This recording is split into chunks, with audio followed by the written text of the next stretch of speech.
فرماتے ہیں، دعا فرماتے ہیں کہ اے اللہ تیری ذات میں میرے حیرت کو بڑھا دے، میری حیرت کو بڑھا دے، حیرت محمود کو بڑھا دے، تیری قدرت کے نت نئے مناظر میں دیکھوں، تیرے مظاہر قدرت کو دیکھوں اور حیران ہوتا جاؤں، میرے اللہ نے کیا کیا، میرا اللہ کیسی قدرت والا ہے، یہ ایسی قدرت والا، ایسا عجیب کام کیا ہے، ایسی عجیب چیز بنائی ہے، ایسی عجیب چیز بنائی ہے۔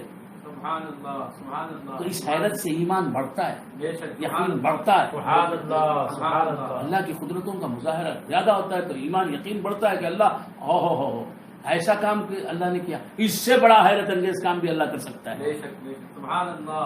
اللہ فرماتے ہیں، اللہ حضور فرماتے ہیں اللہم زدنی فیک تحیرا، یہ سب باتیں سیکھنا ہے۔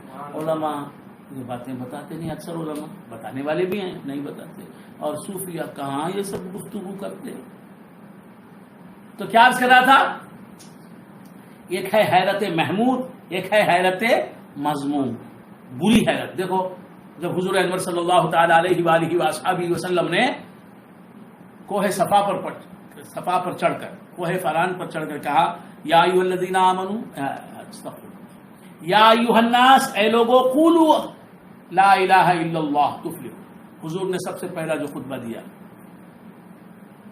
قریش کے سرداروں کو جمع کیا، جمع کر کے کہا کہ اے لوگوں بولو کہ نہیں ہے کوئی معبود سوائے اللہ کے، نہیں ہے کوئی معبود۔ ونکت کوری ون، معبود کے معنی کیا ہے؟ ونکت کوری ون، تامل میں ونکت کوری ون، ونکم کا لفظ جو ہے وہ عبادت میں ہے داخل، اس واسطے غیر اللہ کو ونکم نہیں بولنا آج سے۔ میں مسلمان ہوں، اسے دیکھا ونکم نہیں بولنا، استغفر اللہ۔ میں نے پوری تحقیق کی ہے، اس کے بعد بول رہا ہوں، جو تمل کے ماہر جو ونکم مسلمان کو نہیں بولنا۔ بہت سے مسلمان تو دھیڑوں کو بولتے ہیں ونکم سے استغفر اللہ۔ تو کیا عرض کر رہا تھا، آج سے کبھی نہیں بولیں گے، بھول کر بھی۔ تو کیا تھا، ونکم کے معنی ہے عبادت۔ وہ ڈھیر لوگ جو ہے ہر چیز کی عبادت کرتے ہیں، پتھر کی، گائے کی، تو وہ ونکم کہتے پھرتے ہیں۔ ہم کیوں کہیں مسلمان؟ ہمارے پاس ونکت کوری ون، اللہ تورے یارو کڑکا، اللہ کے سوائے کوئی نہیں ہے۔ ونکت کوری ون کے معنی مستحق عبادت۔ تو عرض کر رہا تھا میرے دوستو، ہمارے زندہ شاہ مدار فیضی سن رہے، عارف فیضی اور عبد القادر فیضی صاحب بھی سن رہے ہوں گے، تو اور ہمارے وسیلی شاہ صاحب بھی سن رہے ہوں گے، مولانا مولوی محی الدین محی شاہ عامری حافظ صاحب وہ بھی سن رہے ہوں گے، ہمارے سید برکت اللہ عامری صاحب بھی سن رہے ہوں گے۔ تو سب جی یزبیہ بھی سن رہے ہیں الحمدللہ۔ تو عرض کر رہا تھا کہ آپ لوگ بیزار ہو گئے، تو عرض کر رہا تھا کہ حیرت مذموم اور حیرت محمود۔ تو جب حضور نے فرمایا کہ اللہ کے سوائے کوئی مستحق عبادت نہیں، تو ابو جہل نے کہا اجعل الآلہۃ الہا واحدا، کیا اس نے کئی خداؤں کو ایک خدا بتایا؟ ان ھذا لشیء عجاب، یہ یقیناً عجیب بات ہے۔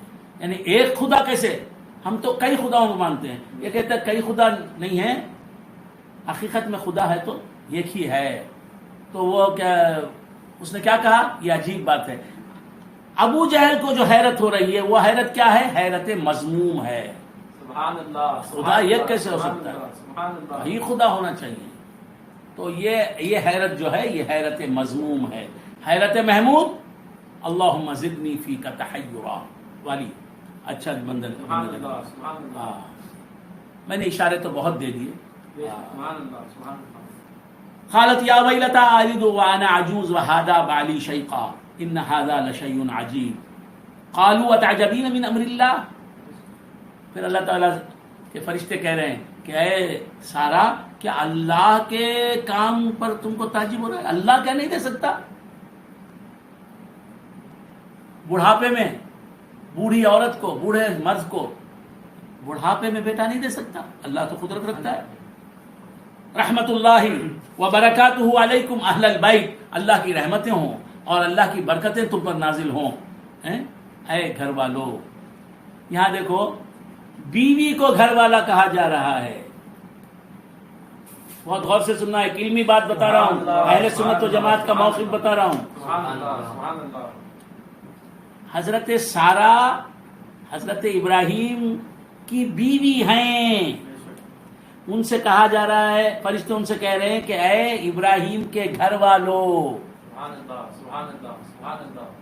اے ابراہیم کے گھر والی، یعنی سارا. تو بیوی کو یہاں اہل بیت گھر والی بتایا گیا ہے. بہت سے لوگ حضور کے ازواج مطہرات، حضور کی مقدس بیویوں کو حضور کے اہل بیت میں شامل کرنے کے لیے تیار نہیں. حضرت فاطمہ کو تو اہل بیت میں داخل کرتے ہیں، بلا شبہ حضرت فاطمہ الزہرا رضی اللہ تعالی عنہا اہل بیت میں ہیں، حضرت علی اہل بیت میں ہیں، حسنین کریمین اہل بیت میں ہیں، ازواج مطہرات بھی اہل بیت میں داخل ہیں. اہل بیت گھر والے ہیں. میری بیوی میری گھر والی نہیں ہے. تو آپ شاید ابھی بات سمجھ میں نہیں آئی. حضور کی ازواج کو، ازواج مطہرات رضوان اللہ تعالی علیہن اجمعین، رضوان اللہ تعالی علیہن کو بہت سے لوگ جو ہیں وہ اہل بیت نہیں ہیں، وہ حضور کی بیویاں اہل بیت نہیں ہیں بولتے ہیں. بڑی غلط بات. اہل بیت کے معنی کیا؟ گھر والے. حضور کی ازواج حضور کے گھر والے نہیں. سمجھ میں نہیں آیا؟ اللہ سمجھ عطا فرمائے. تو کیا عرض کر رہا تھا؟ قالوا وتعجبین من امر اللہ رحمۃ اللہ وبرکاتہ علیکم اہل البیت انہ حمید مجید. اس بولنے کی کیا ضرورت ہے؟ بولنا ضروری ہے. یہ پوائنٹ اسی جگہ آتی ہے. بیویاں بھی حضور کی، حضور کے اہل بیت میں داخل ہیں. بعض لوگ اہل بیت مصطفیٰ سے مراد حضرت فاطمہ الزہرا، حضرت علی، حضرت حسن، حضرت حسین رضی اللہ تعالیٰ انہی کو اہل بیت میں مانتے ہیں. حضور کی، حضور اور یہ چار، انہی کو اہل نہیں. یہ بھی ہیں ازواج مطہرات، پوری کی پوری کس میں ہے؟ اہل بیت میں. یاد رکھیے حضرت سارہ کو حضرت ابراہیم کے اہل بیت کہا ہے اس آیت میں. انہ حمید مجید، یقیناً وہ خوبیوں والا اور عزت والا ہے. فلما ذهب عن ابراہیم الروع وجاءته البشرى یجادلنا فی قوم لوط. بہت غور سے سنیں، بڑے مزے کی بات. اللہ تعالیٰ فرماتا ہے جب ابراہیم سے خوف چلا گیا، ڈر گئے تھے حضرت ابراہیم علیہ السلام. فرشتوں کو انسان سمجھ گئے جی، فرشتوں کو تو حقیقت کو نہ سمجھنے کی وجہ سے پریشانی ہوتی ہے. سمجھ میں آئے نا بھائی؟ تو حضور کو جو اپنے جیسا بشر سمجھے اسے کتنی پریشانی نہیں ہوگی. تو جب فرشتوں کو انسان سمجھ گئے تھے، بعد معلوم ہوا کہ فرشتے ہیں، یہ انسان نہیں ہے، ان سے ڈرنے کی کیا ضرورت ہے. یہ انسان دشمن سمجھ گئے تھے، کوئی انسان ہے جو میرا دشمن ہے، وہ آئے سمجھے تھے. کون سمجھے تھے؟ ابراہیم علیہ السلام. اب جب معلوم ہوگا کہ یہ تو فرشتے ہیں، یہ تو برائی کرتے نہیں، کسی پر ظلم کرتے ہیں. جب ابراہیم سے خوف زائل ہو گیا، روع کہتے ہیں عربی میں خوف کو. فلما ذهب عن ابراہیم الروع وجاءته البشرى، اور خوشخبری بھی آ گئی ان کے پاس، بیٹا ہونے والا ہے. یجادلنا فی قوم لوط، اللہ تعالیٰ فرماتا ہے کہ لڑنے لگے وہ ہم سے، جھگڑنے لگے وہ ہم سے. اللہ اکبر. ابراہیم ہم سے جھگڑنے لگا. اللہ فرماتا ہے اللہ سے جھگڑنے لگے ابراہیم علیہ السلام. یہ کون بول رہا ہے؟ کون فرما رہا ہے؟ اللہ تعالیٰ فرما رہا ہے یجادلنا فی قوم لوط. لوط کی قوم کے بارے میں ہم سے جھگڑنے لگا ابراہیم. اللہ سے جھگڑا. کوئی اللہ سے جھگڑا کر سکتا ہے کیا؟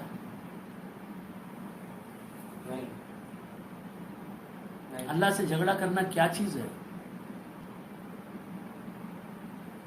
جھگڑا، کوئی مجھ سے جھگڑتا ہے تو کیا میری شان میں میری تعریف کرتا ہے؟ وہ کوئی مجھ سے جھگڑنے لگے تو میرے چاہنے والے، میرے معتقدین، میرے شاگرد کیا بولیں گے، کیا کریں گے؟ ہاں اچھا کرو کرو کرو، بھائی جی سے جھگڑو، اچھا ہے، اچھا کرو ابھی کرو، بولیں گے. کیا کر رہا ہے؟ کس سے بات کر رہا ہے؟ اللہ تعالیٰ فرما رہا ہے یجادلنا فی قوم لوط. جب ابراہیم کو خوشخبری مل گئی، خوف چلا گیا، خوشخبری مل گئی، تو ہم سے جھگڑنا